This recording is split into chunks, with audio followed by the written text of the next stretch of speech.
Shalom, apa kabar bagi kita semua?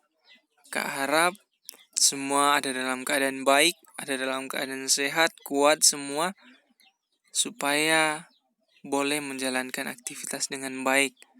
Nah, kegiatan pembelajaran kita saat ini tidak dilaksanakan lewat Zoom, agar supaya teman-teman yang lain juga yang memiliki kuota yang terbatas, boleh bersama-sama atau tetap bisa ikut dalam kegiatan pembelajaran.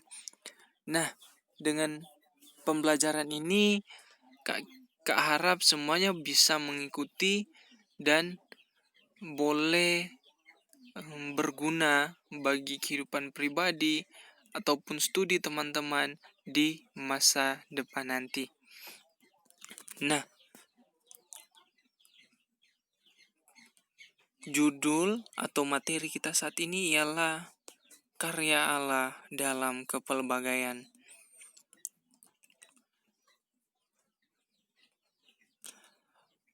Yang pertama itu kita akan bahas tentang memahami kepelbagaian manusia menurut Alkitab. Kepelbagaian adalah berbagai keunikan yang ada di tengah masyarakat dengan menampakkan berbagai perbedaan dan keragaman yang ada dengan maksud untuk saling melengkapi antara satu dengan yang lain. Kita bisa baca dalam Kejadian 2 ayat yang ke-18. Di situ dikatakan, Tuhan Allah berfirman, "Tidak baik kalau manusia itu seorang diri saja. Aku akan menjadikan penolong baginya yang sepadan dengan dia." Jadi, dari hal ini kita boleh belajar ternyata Tuhan mengizinkan kepelbagaian itu hadir di tengah-tengah dunia ini. Di situ kita bisa mengambil contoh manusia pertama yang diciptakan Allah ialah Adam dan Hawa, di mana Adam memiliki kepribadian seorang laki-laki dan Hawa yang memiliki kepribadian seorang perempuan. Nah, dari hal ini kita bisa lihat ternyata Tuhan mengizinkan kepelbagaian atau perbedaan itu ada di dunia ini agar supaya manusia itu saling melengkapi, saling merangkul, saling menopang antara satu dengan yang lain. Yang berikutnya, sikap terhadap mereka yang berbeda. Nah, sikap kita terhadap mereka yang berbeda dengan kita, yaitu pertama, saling menghormati. Nah, tentunya ketika kita hidup di lingkungan masyarakat itu, kita hidup di tengah berbagai keberagaman, berbagai perbedaan yang ada di sekitar kita. Baik itu perbedaan agama, suku, ras, bahasa, budaya, dan lainnya yang ada di sekitar kita. Tetapi, walaupun kita hidup di tengah kepelbagaian yang ada di tengah-tengah masyarakat, yang pertama yang harus kita lakukan ialah saling menghormati. Jadi, ketika orang lain melakukan kebudayaan mereka, kita harus menghormati apa yang mereka lakukan. Ketika mereka menjalankan kewajiban agama mereka, kita harus menghormati apa yang mereka lakukan karena itu adalah suatu karunia atau suatu perbedaan yang diizinkan Tuhan ada di dunia ini. Kemudian berikutnya menghargai.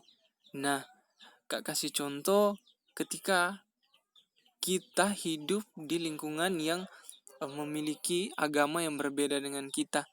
Kita menghargai apa yang mereka percayai, kita harus menghargai apa yang mereka yakini, kita harus menghargai apa yang seharusnya mereka lakukan dalam kehidupan mereka secara umat beragama. Kita pun sebagai orang Kristen melakukan kewajiban dan tugas kita sebagai orang Kristen. Contohnya melaksanakan ibadah, memberitakan Injil ataupun berbuat baik. Itulah kewajiban kita orang Kristen. Kemudian adapun orang yang beragama lain melakukan kewajiban mereka secara agamawi. Jadi kita tetap harus menghargai mereka apapun yang mereka lakukan. Berikutnya, doakan mereka. Jadi ketika kita hidup di tengah kepelbagaian, kita bukan hanya hidup untuk supaya saling terjalin komunikasi, tetapi kita doakan mereka supaya mereka tetap atau dalam keadaan sehat, kuat, dan tetap terus bisa menjalankan setiap aktivitas kehidupan mereka. Dan walaupun di tengah kepelbagaian, jangan ada saling benci, tetapi saling doa itu yang kita perlukan di tengah kepelbagaian. Berikutnya, tetap bergaul dengan mereka. Nah, tentunya di lingkungan kita bergaul, di lingkungan kita hidup, ada begitu banyak perbedaan yang bisa kita temui. Baik itu juga perbedaan pendapat, perbedaan agama, ras, suku, bahasa, seperti yang Kak sudah sampaikan tadi. Tetapi walaupun ada begitu banyak perbedaan, kita kiranya tetap terus bergaul dengan mereka, bukan menjauhi mereka. Karena ketika kita menjauhi mereka, itu sama seperti kita berusaha memusuhi mereka.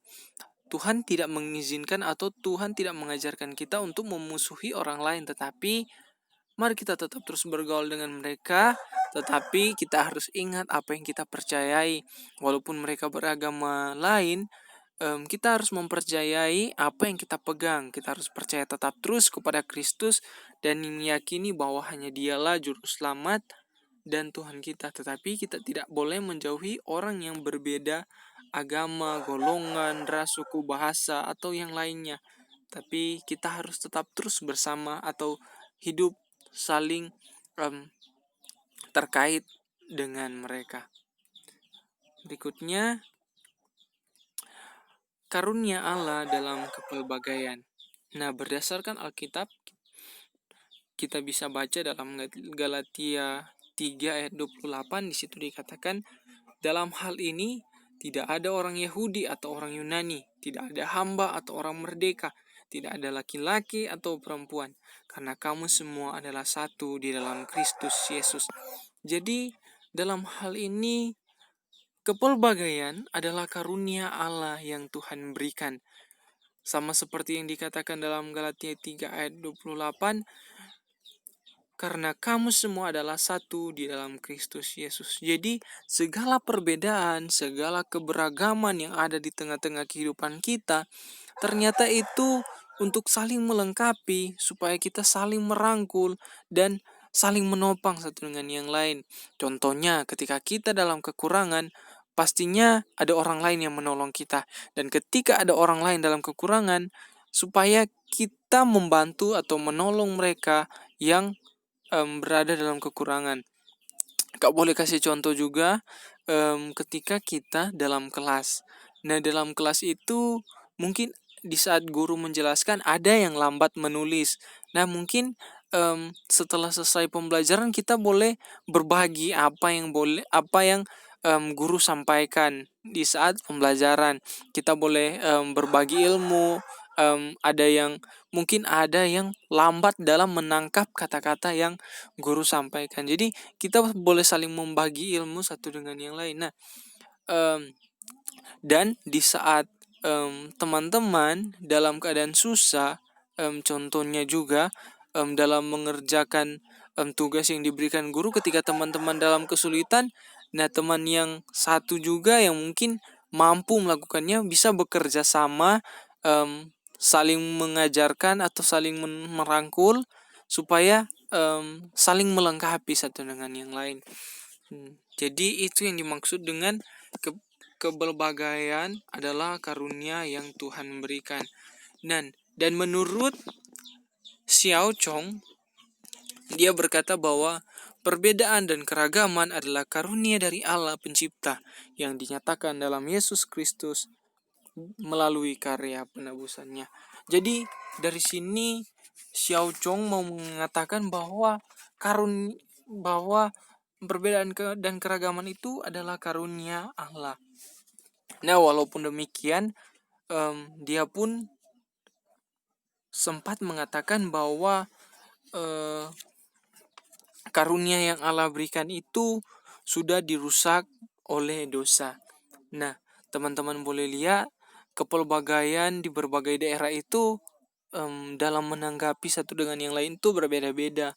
Ada yang walaupun dalam kepelbagaian mereka tetap hidup dalam kedamaian, Tetapi ada juga di daerah lain ketika ada perbedaan, ada sesuatu yang mungkin bisa dikatakan keragaman, tetapi itu mereka tidak saling menerima antara satu dengan yang lain sehingga rusak, dan apa yang terjadi melahirkan dosa bukan hanya pada satu pihak tetapi juga pada pihak lainnya.